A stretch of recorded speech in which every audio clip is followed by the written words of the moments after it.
Para Twister, O'Neill con el balón, ahí tenemos el artículo, Daimiel, el artículo, la ley marcial, el artículo número 34. Hago lo que quiero, cuando quiero y como quiero y donde me da la gana. Sí, señor, señor, sí, señor.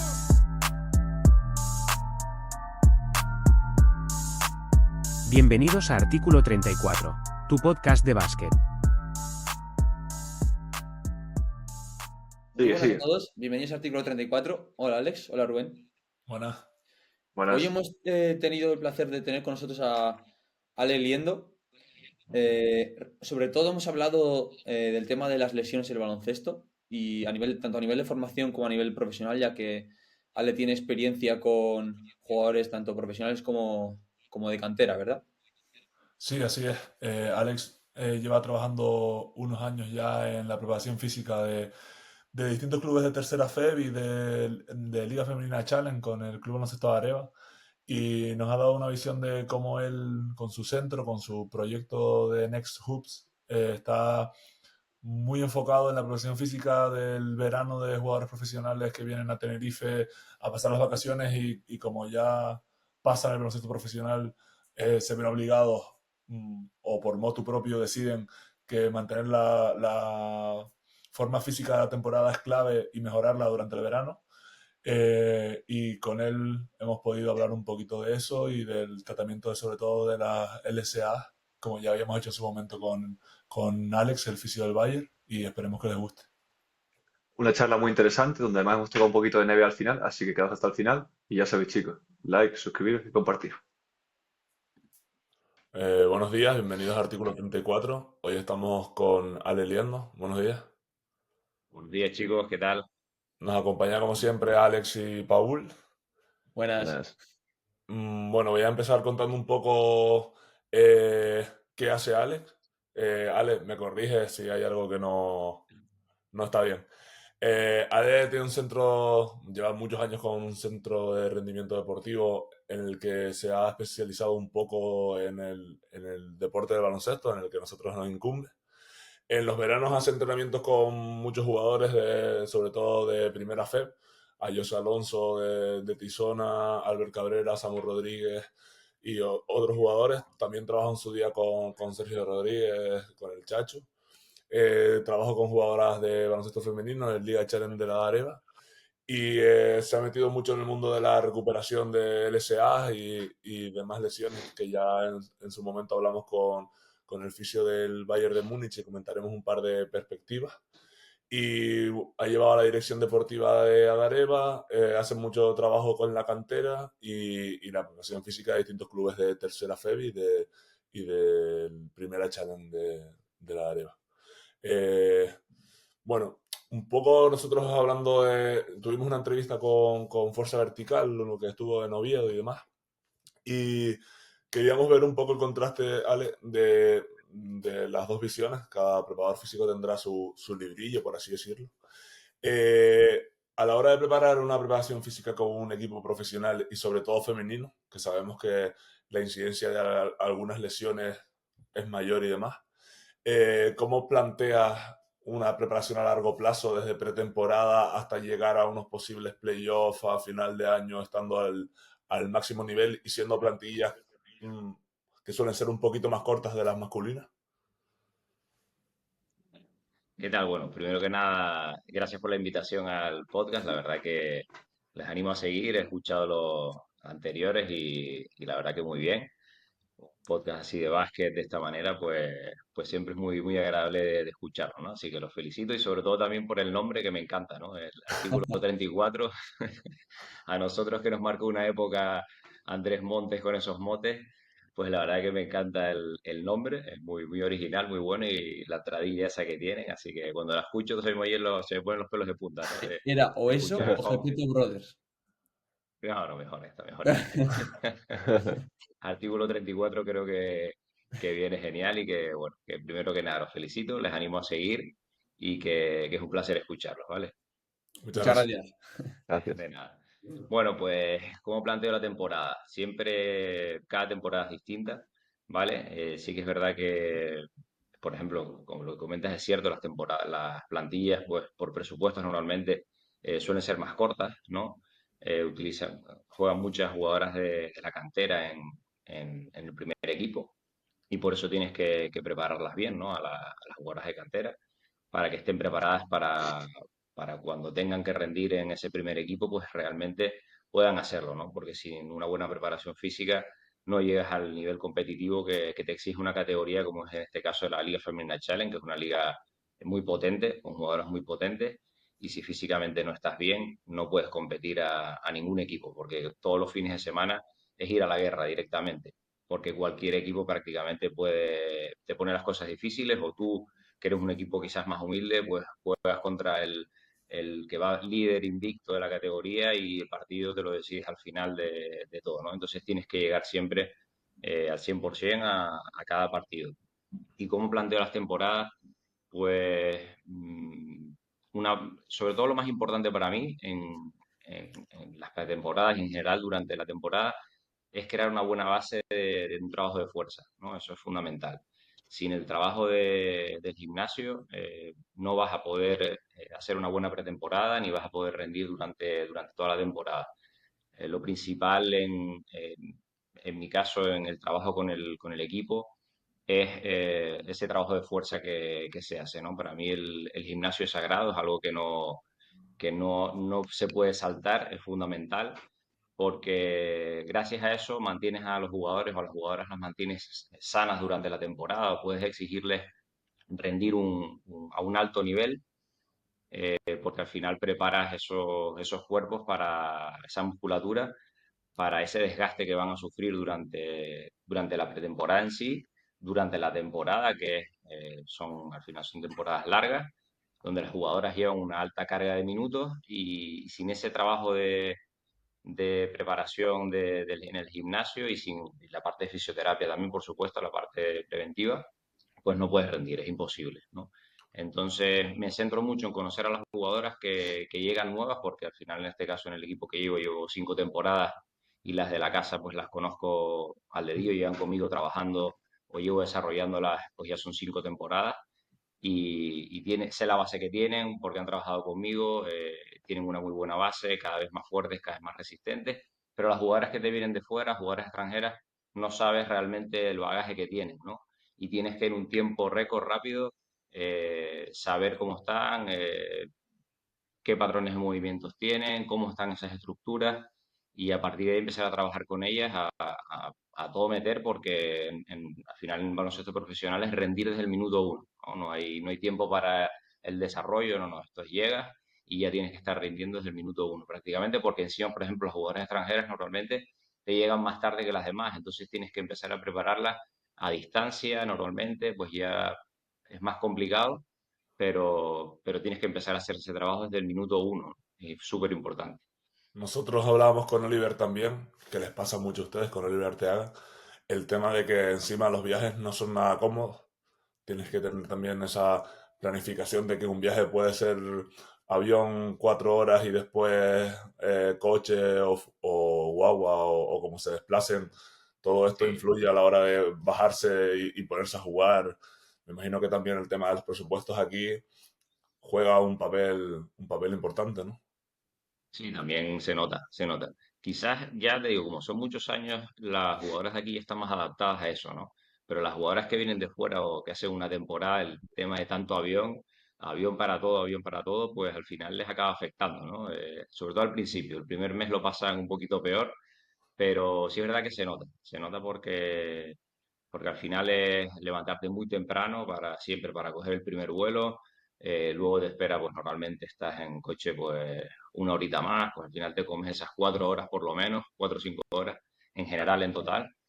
En los desplazamientos prácticamente es llegar al hotel, comer, descansar, a la cancha, jugar con la misma, ¿no? Y eso quieras o no, pues se nota. Para eso es muy importante también el afinar durante la semana, ¿no? El control de cargas es súper importante porque al final el objetivo que yo tengo con las jugadoras y con el entrenador es que modelar bien la semana, el controlar bien los esfuerzos que se hacen para llegar al partido el fin de semana al 200%, ¿no? Y poder intervenir durante la semana en la regulación de los entrenamientos, ¿no? de acumular fatiga, pero pero saber hasta qué punto para que lleguen realmente al fin de semana y puedan competir, teniendo en cuenta pues todo lo que me estás comentando, ¿no? Que vamos a hacer un viaje, que vamos a después coger un vehículo para ir a... Entonces todo eso se va notando, ¿no?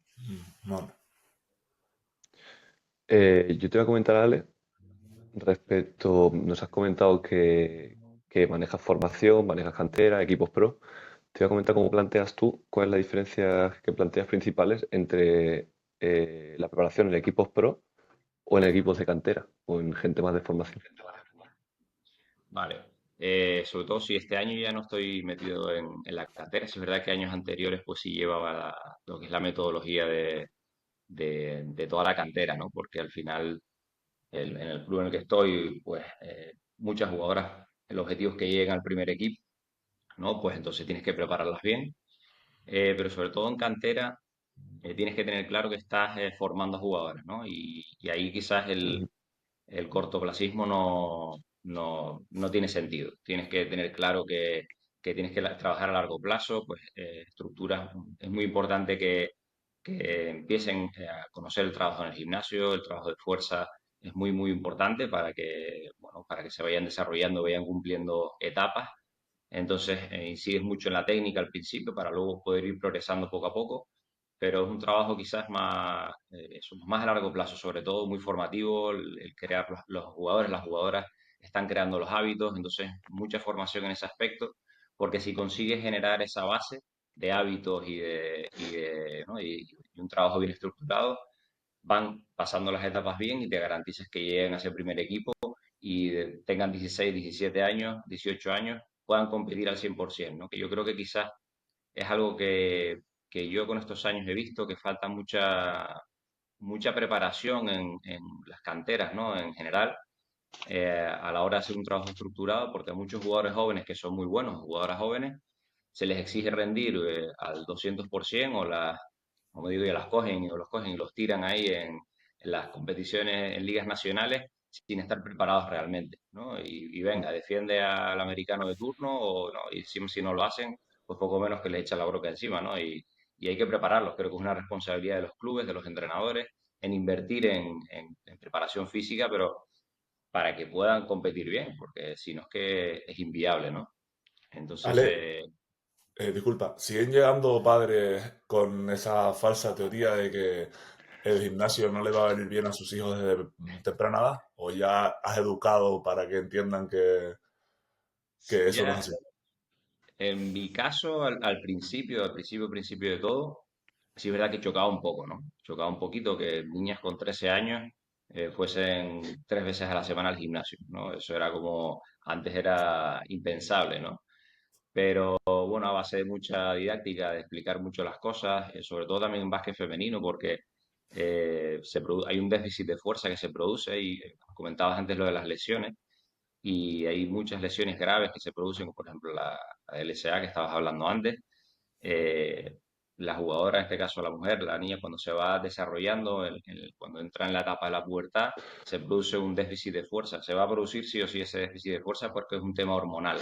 Entonces, con el trabajo de fuerza puedes incidir realmente en que ese déficit sea lo menor posible, ¿no? Y al final, todas estas lesiones ligamento cruzado anterior, por ejemplo, pues tienen de base un déficit de fuerza muy grande, ¿no? Un déficit de fuerza muy grande que hace que pues, tu rodilla sea más inestable en este caso y luego, bueno, ya después también está la suerte o no de acciones fortuitas de juego, pero y trabajar con ellas, sobre todo con las chicas, ¿no? En cuanto antes empiecen el trabajo de fuerza en el gimnasio, muchísimo mejor porque vas a poder controlar lo que estábamos hablando, ese déficit muscular, ¿no? Y bueno, los padres al final lo entienden y ya a día de hoy ya es menos, ¿no? Ya es mucho menos. Yo te lo digo, por ejemplo, en mi centro de entrenamiento, es cada vez más habitual ver a chicos y chicas con 10 años, 11 años ya trabajando en el centro de entrenamiento, que son deportistas que juegan fútbol, a baloncesto, cualquier deporte, pero los padres sí es verdad que ya le dan muchísimo valor a eso y cuando tú les explicas el por qué tienen que hacerlo, pues lo entienden perfectamente, ¿no? Yo creo que al final yo creo que antes faltaba también esa parte de explicar las cosas, de por qué es beneficioso, y una vez lo explicas, pues es sencillo, ¿no? Los padres lo entienden y lo agradecen mucho, ¿no? Lo agradecen muchísimo. Bueno, Sí, ¿has podido ver que la incidencia ha bajado de lesiones, sobre todo de LCA, durante los años que llevas en el club, ya sea por el entrenamiento de fuerza o... En mi experiencia personal, por ejemplo, hemos tenido, pues, tuvimos dos hace como 3 años más o menos, y casualmente, pues, de las dos jugadoras que menos venían al centro de entrenamiento, ¿no? Al gimnasio, ¿no? Las que tenían quizás más déficit de fuerza. Y ahora hemos tenido el caso de una jugadora joven de cantera también, pero bueno, pero fue por una acción fortuita, ¿no? Porque en un rebote cae y otra jugadora le cae en la rodilla lateralmente y bueno, se le va algo completo vamos, y tiene la lesión, pero aún así en principio tiene una lesión que es parcialmente, porque sí es verdad que esa jugadora tenía una muy buena masa muscular en las piernas y muy, muy trabajada, una chica con 16 años, pero físicamente muy, muy fuerte, que llevábamos muchísimos años trabajando con ella. Pudimos hacer una intervención con ella pues a través de estabilizar la articulación, no se sometió a cirugía en principio, pudo volver a jugar otra vez, porque la rotura fue parcial y entre el trauma pues decidimos hacer esa intervención con ella, volvió a competir sin problema, pero mala suerte otra vez que tuvo, en otra acción en otra acción de juego, pues cae al suelo otra vez y otra jugadora le vuelve a caer encima de la rodilla y hace otra vez otro giro y bueno, y esta vez, por ejemplo, sí se decidió que fuese mejor operarla y ahora pues nada, en breve empezamos con la recuperación de ella, ¿no? Pero sí es verdad que en mi caso, en todas estas temporadas que llevamos, pues sí es verdad que ese trabajo de fuerza de base, pues se nota mucho en la incidencia lesiva de las jugadoras, ¿no? Sí, luego... Hablábamos perdón, Paul, hablábamos Sí, con Ale Fisio, el fisio del Bayern en el primer episodio, que también él y el cuerpo técnico, el medical staff de Bayern, tratan las LSA como en dos vertientes. Una, analizando el tipo de lesión que fue. Una, si fue una lesión traumática de un golpe fortuito, una caída, algún jugador que sin querer te arrastra y te hace que la rodilla. Y por otro lado, estos movimientos que son naturales y de repente en una salida explosiva o en un cambio de ritmo se produce la rotura. A la hora de la preparación física también se hace esta diferenciación, también se tratan con distintos plazos o abordan las dos tipos de lesiones de la misma manera. En este caso, por ejemplo, normalmente cuando hay una sin contacto, ¿no? Como estabas hablando de que se hace una salida o vas a hacer un cambio de dirección y cuando haces el apoyo y bueno, y tienes la lesión, normalmente es por eso, ahí suele haber un déficit, ¿no?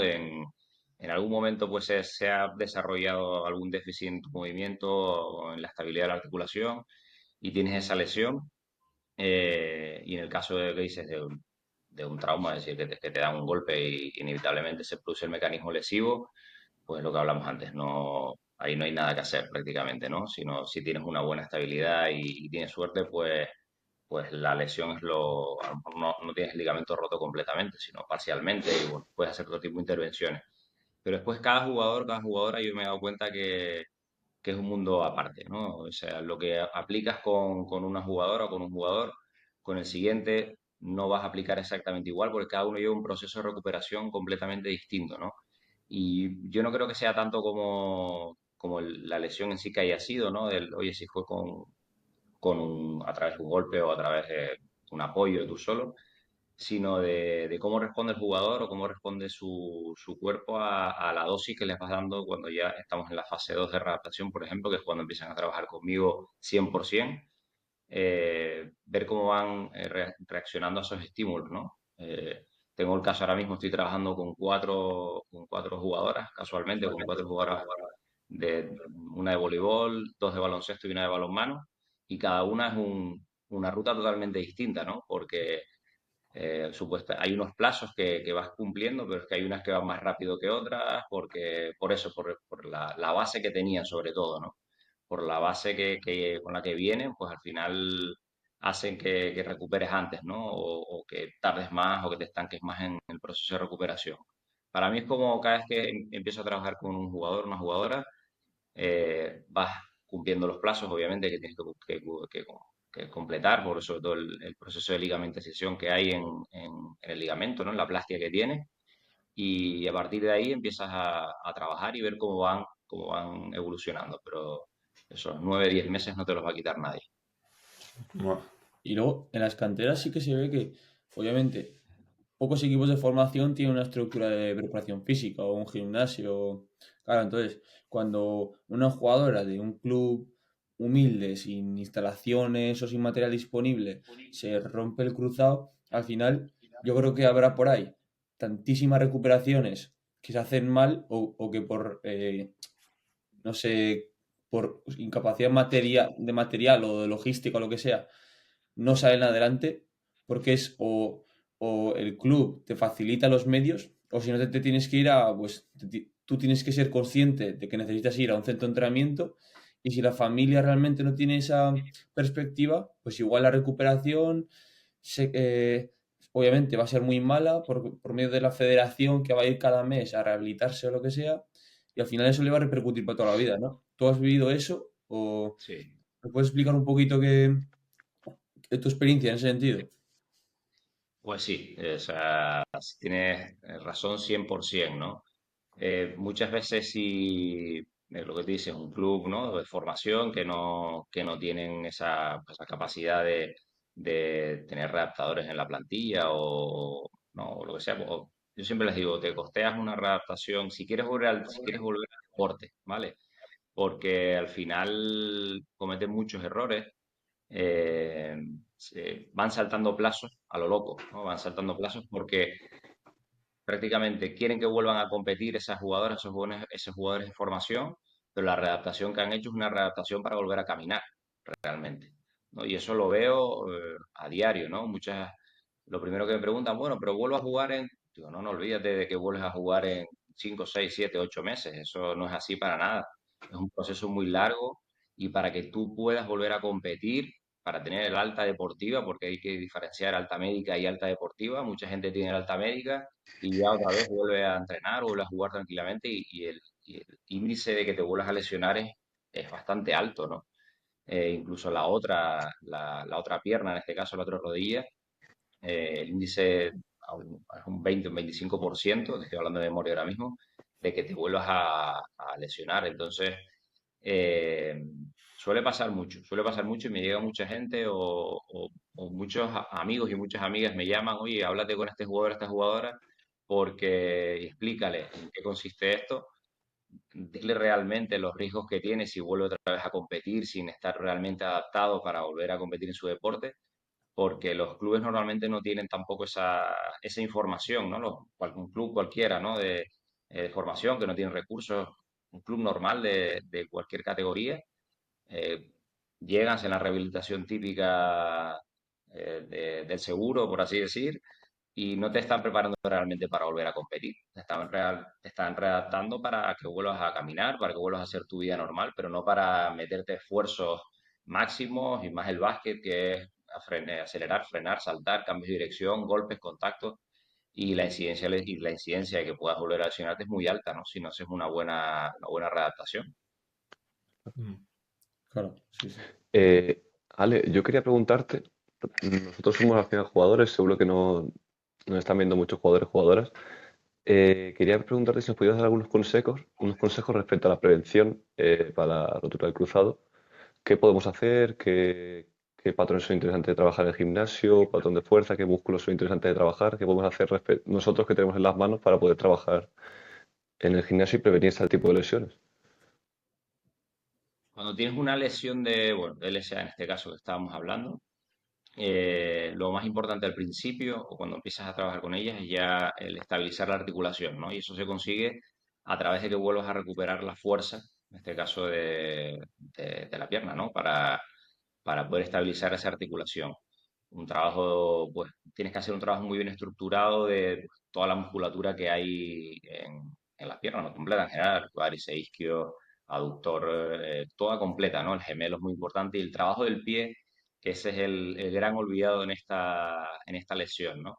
Yo siempre cuando los que entrenan conmigo, los que se están readaptando conmigo, le dedicamos al pie muchísimo tiempo, porque al final, si no tienes un pie fuerte y estable, digamos que es el primer apoyo que haces siempre. Si tu pie no tiene la capacidad de ser estable, fuerte y firme en ese primer apoyo, empiezan a desestructurarse, perdón, pues todo el resto de apoyos, ¿no? Si el pie no funciona bien, el pie pasará a cierta articulación, que es la rodilla, de la rodilla pasamos a la cadera, y así empieza, el cuerpo siempre se va a mover, o siempre va a buscar la forma de moverse. Si no tiene fuerza suficiente en una articulación, no está estable, pasa a la siguiente, y si no, a la siguiente, y así, para hacer el movimiento. Entonces, al final, es lo primero que siempre es ponerte en manos de un profesional para que vayas cumpliendo las etapas de forma segura y dedicarle tiempo al trabajo de fuerza al principio. Trabajo bien, como te digo, bien estructurado y haciendo una sobrecarga progresiva, que es muy importante, porque tienes ese proceso de la plastia, ¿no? Que hay que respetarlo mucho. Y una vez ya tengas una base fuerte y una base estable, ya empiezas a meter más dinamismo, empiezas a trabajar los patrones ya de movimiento.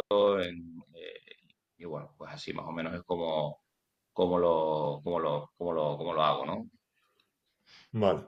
Vamos a ir un poco más a la parte ahora de dirección deportiva y de fichajes en una liga como la Liga Challenge. Ahí, Alex, quiero hacerte una preguntita. Pues sí, yo quería preguntarte, sí que es verdad que vemos que año a año la liga es muy dura, el equipo sigue siendo competitivo, eh, los contratos de un año están a la orden del día, cada año hay que renovar el equipo, el trabajo de verano supongo que es exhausto. ¿Cómo planteas tú los veranos como director técnico? ¿Cómo planteas tú el trabajo con los agentes, estadística, el mundo este de los números donde ya no se sabe si te puedes fiar? ¿Tienes que hacer plantilla nueva cada año? ¿Cómo planteas tú los veranos? Sí, es verdad que como director deportivo estuve la temporada pasada en el primer equipo y estructurando toda la parte de cantera, sí estuve todos los años anteriores, pero como estando, pues, no, como director deportivo del primer equipo estuve el año pasado y en mi caso, pues el presidente del club tiene una parte muy activa. Cada club es distinto, ¿no? En este caso, pues el presidente hace una parte muy activa en cuanto a los fichajes también y el entrenador también, pues lo mismo, ¿no?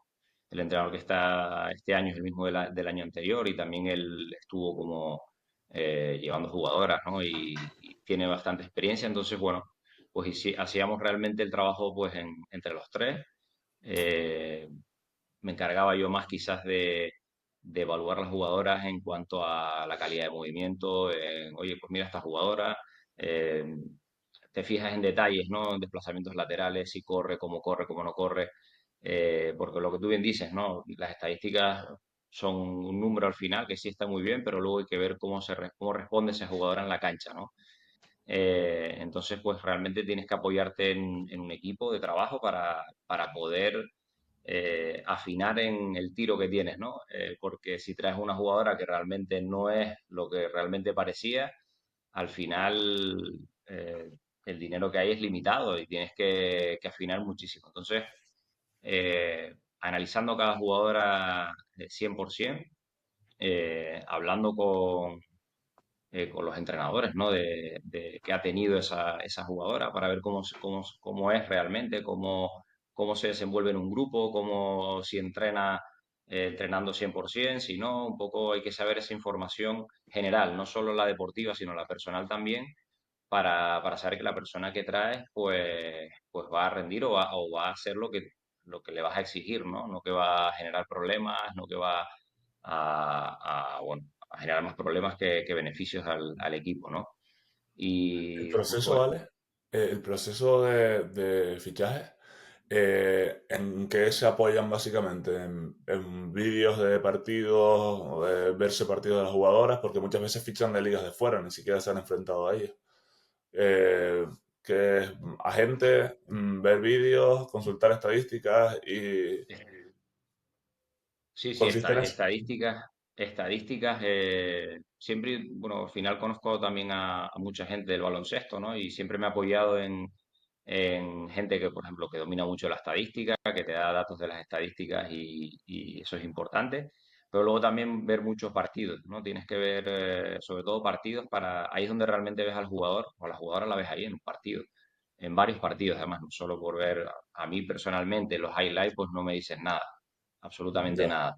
Tienes que ver partidos y partidos y partidos para darte cuenta si realmente ese jugador o esa jugadora eh, es lo que tú quieres, ¿no? Se adapta al rol que tú quieres darle en este caso, pero fundamental es ver partidos y analizarlo junto con más compañeros, ¿no? De eh, opiniones, ¿no? Recibir opiniones de los demás para ver, sobre todo, pues eso, el entrenador que tiene ahí mucho peso y analiza también a los jugadores, ¿no? Pero al final, si Vale. no ves partidos de básquet, si no lo ves cómo juega, es imposible. La Liga Challenge tiene un mínimo de jugadores de formación, ¿no? 4 son. Jugadores puedes meter en rotación en lo que es de jugadores de cantera al primer equipo, tienes que dar una lista al principio de temporada y son, si no me equivoco, 8 jugadoras que tienes que meter. Y ¿Y después en la españoles? cancha, eso a la hora me refiero a que puedan después rotar en el primer equipo, pero en Sí. la cancha sí que tienen que haber Ujú. siempre 2 jugadores de formación. Vale. Siempre tiene que Es- haber 2 jugadores de formación, que se entiende eso, pues cualquier jugadora nacional o que esté contigo en la cantera desde hace, o que sea jugador nacional, o que esté contigo en la cantera 2 años, tiene que estar y ya puede jugar en ese primer equipo, pero siempre en cancha tienen que haber 2 jugadores de formación de forma obligatoria. Claro, de esa forma, ahí el peso de la cantera es Sí, mucho mayor que en posibles. Nosotros en ligas masculinas muchas veces tienen que haber 4 formaciones, pero a lo mejor esos 4 son el 8, 9, 10 y 11 de la rotación y no claro. tienen ni que pisar la pista.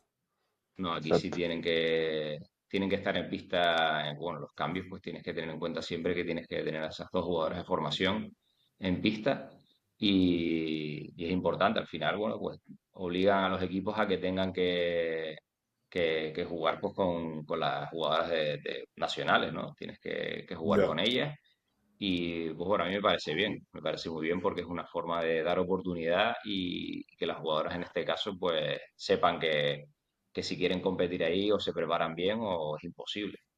Y la importancia de mantener el bloque que tienen ustedes de 4 o 5 jugadoras españolas de todos los años, ahí Sí, cobra especial importancia, o si no, es sí. complicado volver a fichar a una jugadora que te den rendimiento, un buen feeling en la cancha, fuera de la cancha y que Sí. encima cuadre en el juego del equipo.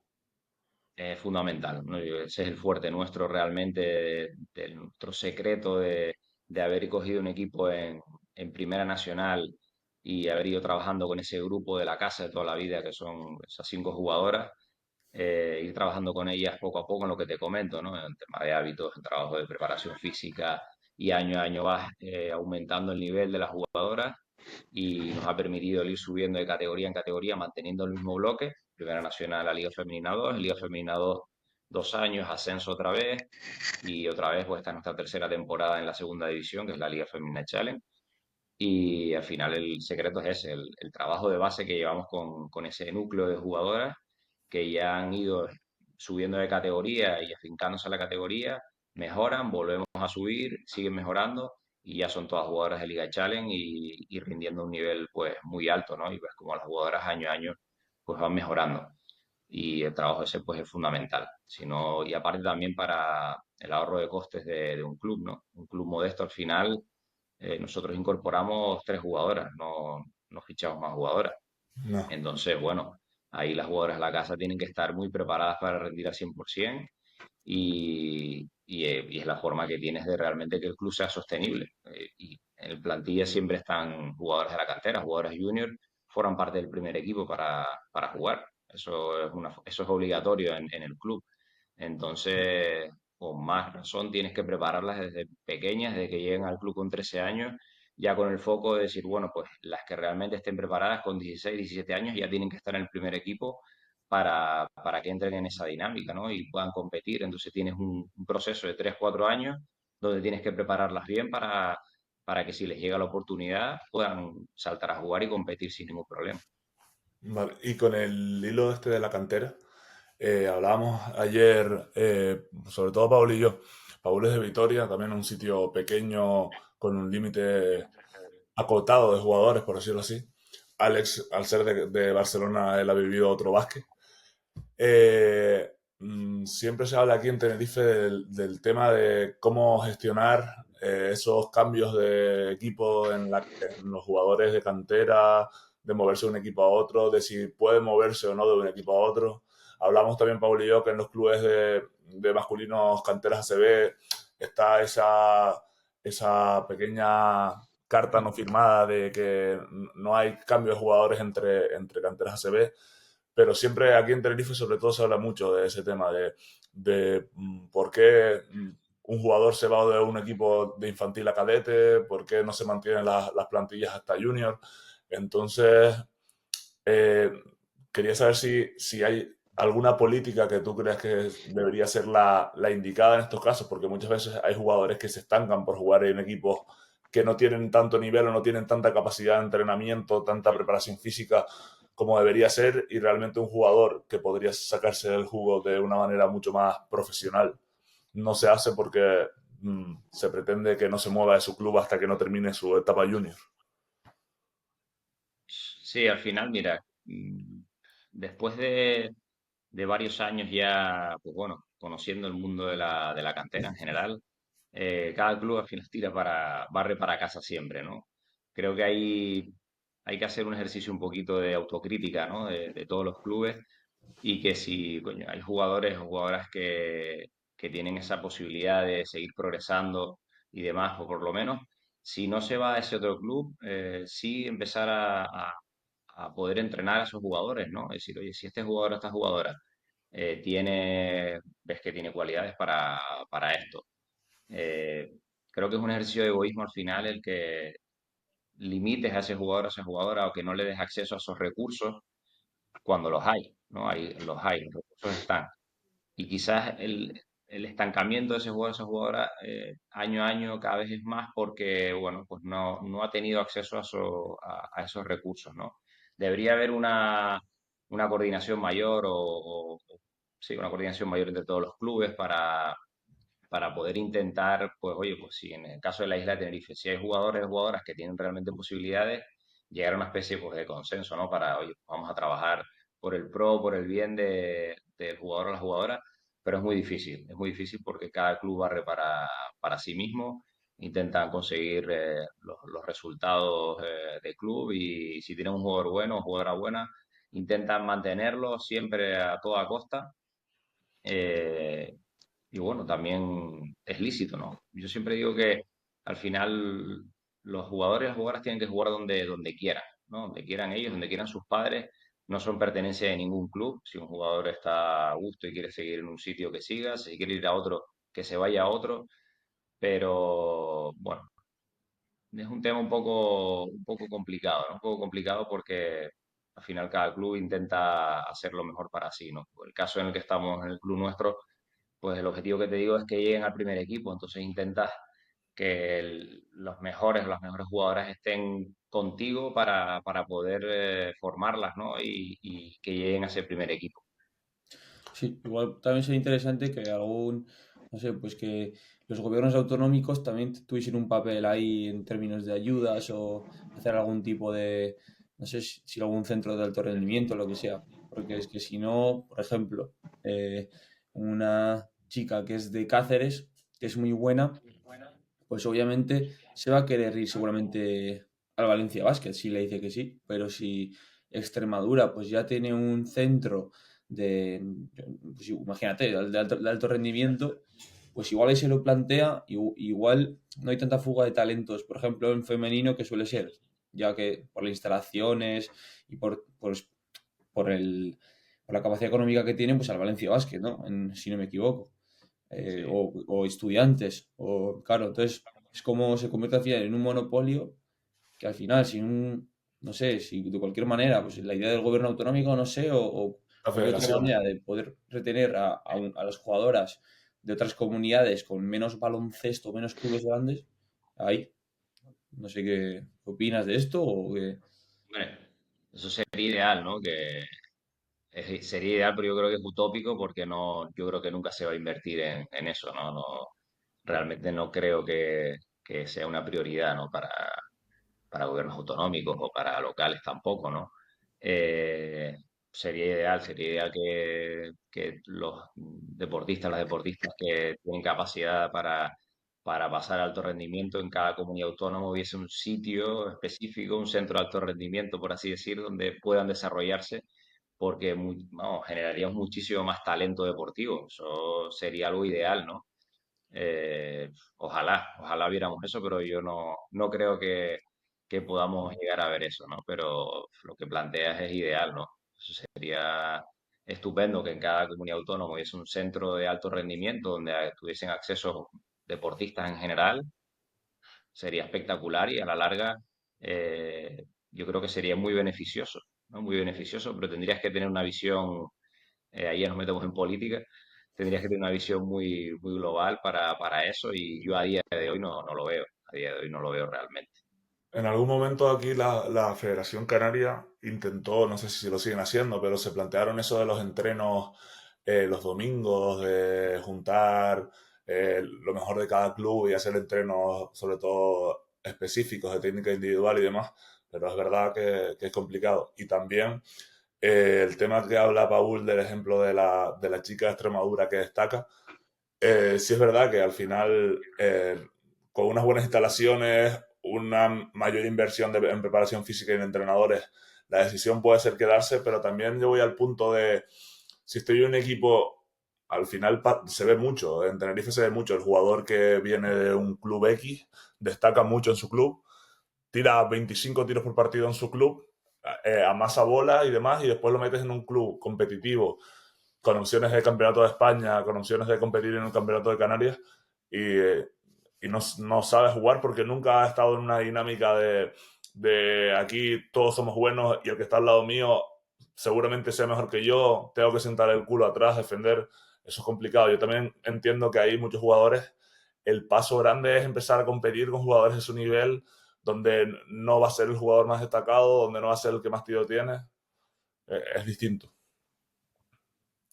Entonces, ya terminaremos las preguntas y ahora vamos a hacer un pequeño test que se encarga Paul. Vamos a ir un poquito ahí a meternos con tu equipo de NBA, con los Boston Celtics. Vamos a ir a meterle un poco en la llaga con un jueguito y nosotros lo tenemos preparado. A ti te pilla de imprevisto, así que la No, desventaja es tuya. A ver si lo no hay lo problema. consigues sacar. Pues mira, lo primero de todo, bueno, yo te voy a nombrar a los 7 jugadores principales de los Celtics. Supongo que estás informado, ¿no? De cómo va, o sea, de los más o menos de la rotación que tienen. Sí. Vale, pues entonces te voy a nombrar los 7 principales y luego también te voy a nombrar 7 cualidades que tiene un jugador. Entonces, tú lo que tienes que hacer es, tienes que elegir una cualidad de cada jugador de los Celtics, ¿vale? Sin poder repetir jugador, ¿vale? Y a ver en qué nos queda, ¿vale? Entonces, Con la idea de formar al mejor jugador posible, ¿sabes? eso es, perdón. Sí. Entonces, lo primero de todo, los jugadores serían, pues los principales que son Drew Holiday, Derrick White, Jason Tatum, Jalen Brown, Porzingis, Al Horford, y hemos puesto al soldado Pritchard también, Richard. de séptimo. Y Sí. las cualidades serían fuerza, salto, velocidad, altura, envergadura, IQ y competitividad. Vale. Vale. Pues ahí, el primero, si lo quieres hacer por orden de jugador o te vamos diciendo cualidad y vas pensando, lo que prefieras. Venga, mejor sí, dime la cualidad y lo vamos Vale, sí. metiendo. Pues el primero Venga. sería fuerza, Fuerza metería quizás a Horford. a Horford. La Con fuerza de 39 Horford. palos, el fuerte del equipo, ¿eh? A mí, un tío con esa altura que Me tiene y gusta. moverse como se mueve y defiende a los tíos que defiende, un tío muy fuerte físicamente, con la edad que tiene y cómo está, una base de fuerza muy potente tiene. Sigue quemando ante Tocumpo en cada partido. Lo Es tiene brutal. frito. lo mata a hostias, lo mata. O Sí. sea, eso, al ser bajito, pero es que para mí es un tío muy, muy fuerte, ¿no? Sí, sí. El segundo sería salto. El salto, ahí yo metería quizás a Brown, ¿no? Jalen Brown creo que tiene una capacidad de salto brutal, ¿no? Físicamente. También te lo metería en fuerza, pero para meterlo, el salto de Jalen Brown para mí, tengo la sensación de que cada año salta más, ¿no? Cada vez que lo veo, entra a la zona y Hace salta, unos sabes que mates, va a la meter verdad que un... increíbles, ¿eh? Él, Sobre todo que cada año que para se hacen, o sea, se superan los mates. sí, sí, sí, una pasada, ¿no? Cada año está mejor físicamente. Además estuvo trabajando este verano en su físico mucho. Ganó como fue, creo que fueron 5 kilos de masa muscular, entonces al final todo eso se nota en el rendimiento y cada año, pues, lo que tú dices, cada año salta más prácticamente, ¿no? Y yo creo Lo que para mí es hablábamos, el... lo hablábamos Dime. en la última entrevista. No sé si has visto la foto que llega al Media Day y le sacan una foto de la espalda y se le ve un tríceps Sí, que parece una sí, cabeza. Fua, fua. Exagerado, sí, sí, exagerado. sí. Sí, es una pasada porque al final los jugadores, y ya corto un poco el juego y hablo un poquito del trabajo en verano también que hago con los jugadores, ¿no? En verano trabajo mucho con jugadores, ¿no? De forma individual, que esa parte me gusta mucho porque me permite ayudarles a desarrollar su físico para luego vayan a la siguiente temporada mejor, ¿no? Y el caso, pues me dices, de Jalen Brown, que va cada año más fuerte, ese trabajo de verano es fundamental, fundamental, fundamental hacerlo, el ir a trabajar al gimnasio, un buen trabajo estructurado y demás, vas a notar la siguiente temporada las mejoras, porque durante la temporada el trabajo de gimnasio no lo puedes enfocar tanto a aumentar rendimiento, a meter cargas altas, no puedes hacerlo así porque al final cada semana tienes que competir, tienes que recuperar, etcétera. Pero sí que es verdad que las ganancias de fuerza, las ganancias de esas capacidades las conseguimos en verano trabajando, ¿no? Trabajando bien y llegas a la siguiente temporada mejor y así cada año, ¿no? Como LeBron James, ¿no? Que cada verano el tío era capaz de trabajar en su físico y añadir un movimiento más, se centraba en un movimiento y así Claro. todos los veranos. Entonces el trabajo en verano es fundamental, ¿no? Ya es raro el jugador que antes, ¿no? Acababa la temporada y se iba de vacaciones y empezaba a entrenar en pretemporada. El que haga eso a día de hoy está muerto, o sea, está muerto. No puede competir en baloncesto, ¿no? Es imposible, imposible. Eso se veía antes, pero ahora lo normal es que los jugadores en verano trabajen en su físico muchísimo, ¿no? Trabajar en su físico para Sí. mejorarlo de cara a la siguiente temporada. Ale, hicimos la pregunta también con un preparador físico. Eh, Te la vamos a hacer a ti porque siempre es una quedada que tenemos entre nosotros. La de siempre. La hipertrofia durante la temporada, en semana de competición, ¿estás a favor o en contra? ¿Se puede meter, aunque sea 2 días de hipertrofia a principio de semana y que te dé tiempo de recuperar? ¿O tú dices a eso que no? No digo que no, no digo ni que no, ni que sí, depende mucho del jugador, ¿vale? Porque al final cada uno responde de una manera totalmente distinta. Y cuando hablamos, por ejemplo, el primer problema, cuando hablas de hipertrofia, tren superior, por ejemplo, puedes trabajar más fuerte porque, bueno, no deja tanta secuela, tanta fatiga, entre comillas, durante la semana, pero tren inferior, las piernas, en este caso en el jugador de básquet, hay que tener cuidado, hay que saber trabajar bien porque si te pasas un poco de rosca significa que a lo mejor llegas al partido muy fatigado, ¿no? Entonces hay que saber controlar bien las cargas que se trabajan en el gimnasio y sobre todo para que después pueda entrenar al 100% también, porque de nada sirve que te pases en un entrenamiento en el gimnasio, que llegas a la cancha y no puedas ni correr prácticamente o que no puedas ni moverte porque estás ya tieso, ¿no? Entonces el trabajo que se hace durante la temporada es un trabajo de, de ganancia de fuerza también, obviamente, pero de mantenimiento de la fuerza que ya tienes, ¿no? O que has conseguido generar durante esa pretemporada o ese verano y mantener al jugador sano y preparado para competir al 100% cada semana, ¿no? Sí es verdad que en trabajo de tren superior puedes hacer un trabajo más de hipertrofia si quieres meterle, pero en las piernas hay que tener cuidado, ¿no? Que no significa que no trabajes con cargas altas, ojo, ¿vale? Sino saber dosificar bien esas Exacto, cargas, exacto. cuándo meterlas, en qué momento meterlas y en qué fase de la temporada meterlas también, ¿no? Si vas a competir, tienes 2 partidos en la semana, pues cuidado. Que tienes uno, empiezas a principio de semana, bueno, puedes hacer entrenamientos quizás un poco más fuertes, después vas regulando la dosis a lo largo de la semana, ¿no? Pero sí es verdad que cada jugador es un mundo, ¿no? Cada jugador es un mundo y tienes que tener eso bien medido siempre. Sí. Vale. Vale, pues No, y el torso también con cuidado, porque ha llegado algún día a pestar en el entrenamiento y tendrías que ver sus primeros tiros.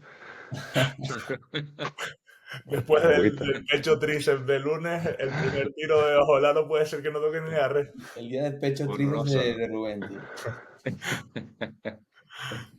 Pues Sí, seguimos, sí, sí, Paul. pero bueno.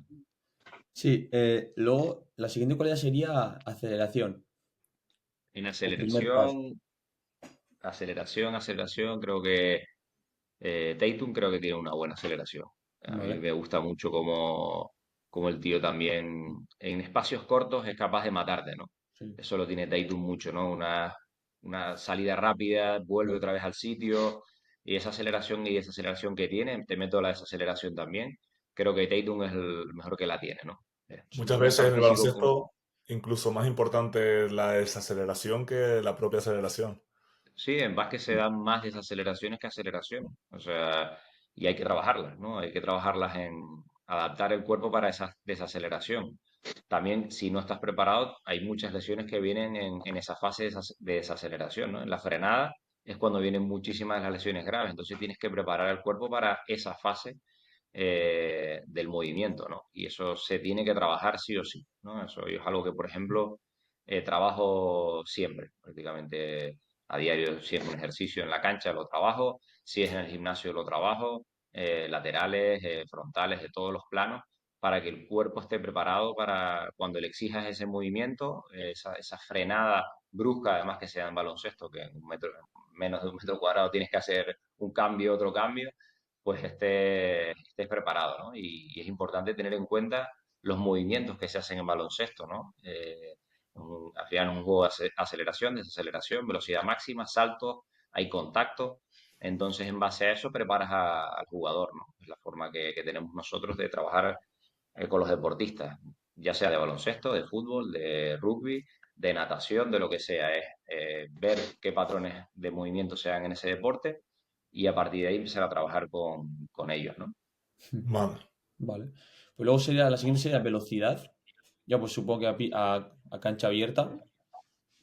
Velocidad, para no repetir, White creo que tiene una buena velocidad.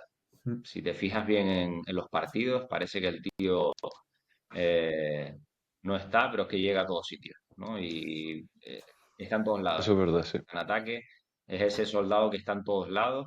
Sí, sí. Y me fijo en los partidos y el tío cuando tal siempre está en todos lados, siempre llega, siempre está en un lado y y en el otro lado de la pista, porque si te fijas sus movimientos son muy rápidos, ¿no? Siempre está en el Sí. sitio que tiene que estar, en el momento donde tiene que estar, ahí está, ¿no? Si es Y es desarmando fuerte. defensa, si es en ataque, en el movimiento, pues Sí, sí. al final tiene una velocidad bastante alta. Sí. Luego tendríamos la cualidad de antropométrica de altura, envergadura. Supongo que ya sé quién te vas a coger, pero Sí. Nada, por Singy que, vamos, es Al un unicornio. alien también, ¿no? está El El claro, está unicornio, claro. exacto. una, una pasada. Ahora vamos a ir al IQ Holiday. Holiday. ¿Vale? Que también Sí, podría está ser clarísimo. fuerza perfectamente. Sí. Él, Sí, Que también porque voy a podría hacer. pues, ser fuerza, digo. mi Holiday es el motor de los Celtics, sinceramente. Que todo lo hace bien, ¿no? Sabe dónde tiene que estar, dónde pone la pelota, cuándo tiene que meter 20 puntos, cuándo tiene que defender al otro. Para mí el punto clave de los Celtics, de la mejora de los Celtics, para mí ha sido la posición de base y tener a Holiday en el base. Para mí ha sido el salto de calidad que le Sí, faltaba a sí. los Celtics Sí. y lo han dado 100%, ¿no? Un jugadorazo. A mí me encanta verlo. Yo siempre que hablo de un base de la NBA, Holiday, para mí. Físicamente es un animal el tío. Inteligente, tiene pinta hasta de buena persona, ¿no? Que lo ves, no lo conozco de nada, pero tiene pinta hasta de buena persona, ¿no? Y para mí es un jugador Sí, clave. sí. Es gracioso porque en los entrenamientos de pretemporada, yo que veo algún vídeo en YouTube de unos contra unos que hacen entre profesionales, cuando se hizo muy viral que cuando defendía a Ru Holiday contra gente profesional, incluso de NBA, nadie se iba de él. O sea, nadie era capaz de irse él en uno contra uno. O sea, alucinante. Imposible. Gente profesional, o sea, Es que cuando Sí, ves sí, los sí. vídeos de los jugadores NBA entrenando en verano, tiro, uno contra uno en ataque, y después te ves los vídeos de Holiday llevando jugadores profesionales para defenderlos y hundirlos en la miseria, es increíble. Es que yo también, ahí, por ejemplo, el tema hablo de la defensa, ¿no? Y cuando, por suerte, pues estoy con muchos jugadores jóvenes, ¿no? Y les trato de taladrar la cabeza con eso. Es decir, si tú no defiendes, si eres un jugador joven y te meten en la cancha y no defiendes, es que no vas a jugar ni medio segundo. Tenlo claro. Si tú defiendes, al final vas a jugar sí o sí, porque a poquito que hagas las cosas medianamente bien, eh, pues vas a estar en cancha, porque al final los jugadores jóvenes normalmente entran de rotación para cumplir un rol específico, pero a través de la defensa puedes crecer como jugador muchísimo, muchísimo, muchísimo. Un jugador que defiende es un jugador que todos los equipos vas a jugar. Es súper importante. Y yo le doy mucha, mucha importancia a eso, ¿no? La parte defensiva. Al final los jugadores jóvenes van creciendo y la parte de los puntos, pues, que parece que es lo que más importa realmente, si te vas a dedicar al baloncesto o quieres intentar dedicarte al baloncesto, siempre les digo, como tú no defiendas, como físicamente no estés preparado para defender al que tenga es que te van a matar, te van a coser y vas a durar en la pista 30 segundos, Sí, porque a la sí. mínima que generes una desventaja al Mm. equipo, por te van último fuera. sería, así, Él, desde luego, Exacto. sí, sí, sí. Vale, Mm, pues luego tendríamos, y por acabar, la competitividad. pues ¿Qué venga, queda al Pritchard? soldado, al soldado, El sí, sí, al soldado soldado. Pritchard. So- Eh, al soldado Pritchard. 100%. 100%. Yo Yo, creo que un tío que con esa altura eh, que tiene, ¿no? Que no es un base, más bien es un medio escolta claro, que tira, que defiende, que hace todo un poco. Si no eres un animal competitivo, jugadores como él habrán millones en la NBA o mejores que él. Pero yo creo que está en el sitio adecuado, está con un nivel que lo ves, está en la cancha y se mata en la cancha el tío, ¿no? yo sí. Se mata, defiende, Increíble. ataca Sí, sí. también, competitivo Sí. 100%, yo creo que es Paul él. contó, Paul contó una de... Bueno, cuenta, la de Sí, Garland. de hecho le iba a decir ahora, porque está viendo el otro día los Cavs contra los Celtics que perdieron y vi a Pritchard castigándole como si fuese un mismatch a Darius Garland, metiéndole debajo del aro y metiendo una bandeja sin saltar. O sea, yo alucinando, como si fuese un tipo de 2'11", ¿sabes? O sea, Va loco el tío, va loco, ¿eh? es que Darius Garland no le podía ni aguantar el contacto. Yo es que me quedé alucinado. O sea, un tío de un 80 y poco, Sí, sí, blanco. sí, O sea, es una pasada, ¿no? O sea, yo creo que ese nivel competitivo que tiene le hace eso, pues, cometer esas, entre comillas, ¿no? Locuras, pero que el tío la saca para adelante, ¿no? Se sí, sí, atreve sí. con todo. Me encanta, me encanta. Un jugador que me Jugador encanta de y lo mismo. culto. Yo creo que él, Jugador de culto, el bueno de totalmente. Pritchard. Todo jugador de los Celtics. Esos son los jugadores de los Celtics de toda la vida, ¿no? Pues mira, Pues, ahora tenemos, cada uno hemos elegido un equipo de la NBA, ¿vale? Y te vamos a pedir que hagas un quinteto ideal histórico all time de Boston, ¿vale? Y Vale. así lo le comparamos vamos con a el... dar un poquito de tiempo. Vamos a nombrar nosotros primero los nuestros. Vale. Y intenta crear uno que nos gane a alguno de los tres. Venga, venga, hecho. Perfecto. Alex, si quieres empezar tú. Venga, yo he escogido los Miami Heat y tengo en el base a Tim Hardaway, Uf. en el escolta Dwayne Wade, en el alero LeBron James, en la pivot Chris Bosh y en el pivot, aunque su etapa fue corta, me he decantado por Shaquille O'Neal. Ahí tienes Muy una. bueno, ¿eh? Vamos, Paul. Yo tengo los Warriors y voy a jugar con un doble base con Baron Davis y Stephen Curry, con Klay Thompson, con Durant y con Will Chamberlain. Oh, Yo tengo Laker y salgo con Magic, Kobe, LeBron, AD y Shaq. Y faltarían has los dejado dos. a gente Bien. fuera, ¿eh? Has dejado a gente fuera. Sí. A D'Angelo Russell, tío, lo tengo fuera, macho. Yo ¿Y el tuyo, Alex? pues voy a empezar, ¿no? Voy a ir más por posiciones, por supuesto, en el alero a la River. Eso es no se puede no tener a la No River. podía faltar. Imposible. En el 3 o en No el te 4, gusta. me da igual que lo quieras poner porque era otro universal, otro soldado universal que te jugaba en todas las posiciones del campo, ¿no? Pues Entonces Alex ahí, iba a soltarte un poco de hate diciendo que Larry Bird, ya tuvimos una discusión esta vez, que Larry Bird no podría jugar en esta época. no, jugaba con una mano, como hacía antes si quería, ¿no? Eh, es un tío que lo mismo, un animal competitivo, ¿no? Un animal Mm. competitivo al final lo pongas donde lo pongas, da igual la mentalidad que tenía de sargento de hierro, esa yo creo que le validaba para competir en cualquier época, ¿no? Pues la inteligencia que tenía, era otro jugador que estaba adelantado a su tiempo, ¿no? Y era capaz con jugadores profesionales prácticamente tratarlos como a niños también, ¿no? Hay un caso de él que dice, bueno, que lo he visto mucho, no he seguido mucho la trayectoria de la River, y el tío dice que va a jugar con una mano, ¿no? Y con la mano izquierda, que solo iba a hacer tiros con la mano izquierda, y el tío al descanso con 27 puntos solo con la mano izquierda, ¿no? Pues esas cosas, Ya, en la época, da igual la época que me la ponga, si es un tipo que a nivel profesional es capaz de decir, te voy a jugar con la mano izquierda, pues ese 27 puntos con una sola mano, pues imagínate el nivel, ¿no? Que tenía ya para plantearse esos retos durante una temporada de NBA, ¿no? Y después era muy inteligente, muy, muy inteligente, porque tampoco es que tuviese una habilidad física brutal, pero jugando a baloncesto lo veía de otra manera, ¿no? O sea, era eso te adelantado iba a decir, Ale. respecto a su tiempo. ¿Y no crees que sufriría físicamente en los desplazamientos defensivos, tal? Era un tío muy grande. Bueno, un tío grande. Era un tío grande, y grande y muy, muy físico, era también, hombre, el baloncesto moderno es totalmente distinto, pero si te fijas cómo jugaba también se adelantaba mucho, ¿no? Él se adelantaba a los movimientos o entendía el juego, ocupaba los espacios muy bien en defensa. Es otro que estaba en todos lados del campo o daba la sensación o no, se mataba, ¿no? También otra de las entrevistas que le hacen es de que, bueno, le decían que si no se hubiese sido tan físico, si no se hubiese matado por cada balón, que hubiese estirado su Mm. carrera deportiva, ¿no?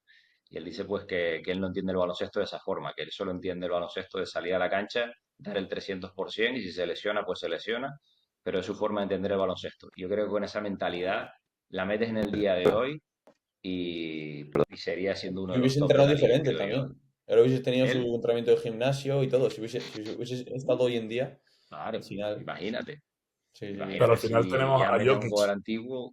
Claro. Tenemos el ejemplo de Jokic, que puede ser que, sin coincidir en la posición, sea lo más parecido con ese tema del IQ superlativo y la capacidad de anotar, de rebotear, de asistir. Puede ser que sea lo más parecido a Larry que tengamos ahora en el baloncesto actual. Sí, otro tío que el baloncesto a otra velocidad, ¿no? Sí. Se le nota que es que Mm. cada año es que va mejor, ¿sabes? Cada año mejores números, todos los jugadores que entran a entrenar con él, si escuchas ahora a Westbrook hablar de Jokic, el tío te dice que no ha visto nada igual en su vida, ¿no? Dice, Sí, sí. es que nos trata los entrenamientos como si fuésemos niños, ¿no? Ponte aquí, lo escuchas, si habla Jokic, lo escuchas porque sabes que lo que te va a decir es real, ¿no? Y hasta el entrenador, ¿no? Pues son jugadores que van adelantados a su tiempo, ¿no? Y en este caso, Sí, pues sí. Jokic es lo mismo, ¿no? Y Larry no lo veo ¿Entrará, en ese entrará en aspecto igual. algún, entrará en algún momento en el mejor de la historia del debate ese, Jokic, tan dominante que es? Yo creo, yo creo ¿O, que sí. o eso ya son palabras mayores? No, yo creo Yo que creo sí. que también depende de la longevidad de la carrera que tenga, ¿no? Y a él no se le ve tampoco mucho una intención de Ya, seguir hasta los 40 ya, No, años, ya. 35 años, quiere ir 36, a la carrera 37. de caballos lo antes posible. Claro. Sí, sí, sí. Pero si hablamos de calidad y de entender el juego, para mí, de los mejores, para mí. Bueno, pues tendríamos el 3 ya, Larry. El 3 tenemos a Larry y yo creo que en el 2 meter a Tatum hay que meterlo. Bajo mi punto de vista, Mm. creo que ha hecho los méritos suficientes para meterlo. En el pivot, por respeto, tengo que decir Robert Parrish. Pero por respeto tengo que decirlo, el jefe de los Celtics. Y te meto a Bill Russell en el 4 si me dejas, ¿vale? Bill Ahí Russell y está. Parrish ahí metidos. Aunque Eso era es dice Doble que trampa, era el cosa. pivot. en el 4 ahí. Él, Es trampa meter a Bill Russell de 4, ¿eh? Sí, sí, el Russell lo metemos en el 4, a Paris en el 5. Y luego en el base más complicado, ¿no? El base no sé quién Sí, el base es meterte. complicado. Sí, sí. El base es complicado porque la época que estaba Dennis Johnson, pero Kyrie bueno, Irving. tampoco. Kyrie Irving, no, me quedo con Holiday como base, fíjate. Me quedo con Holiday como base. Ojo en un par de Prefiero años a que entre Holiday. Pritchard en esa conversación, ¿eh? Dale un par de años. Me quedo con Holiday como Pues base. ya esto veremos qué le parece a la gente, cuál es el mejor quinteto. Yo creo que el mío. El de Golden seguro que no. Y después el doble poste de Ale ya veremos. Pues esto sería todo. Agradecerte mucho que hayas estado. Comunicar también que estás con este proyecto de Next Hoops, trabajando con jugadores Sí, individuales, metiéndole mucha caña en tu centro deportivo. Que vayan a visitarte, que prueben, que personalmente he estado ahí y se trabaja muy bien, se hace un curro bastante intenso y, y que encantado de tenerte aquí, que esperemos volver a tener otra charla más adelante y muchas gracias. nada, perfecto. El placer ha sido mío y nada, aquí estoy disponible cuando quieran y mucho básquet. Gracias, Muchas Ale. gracias. Pues muchas Gracias, gracias. chicos. Adiós. Chao. Bueno. Artículo 34. Invitado Ale Liendo. Colaboradores Alex Navas, Paul Zubizarreta y Rubén Pestano.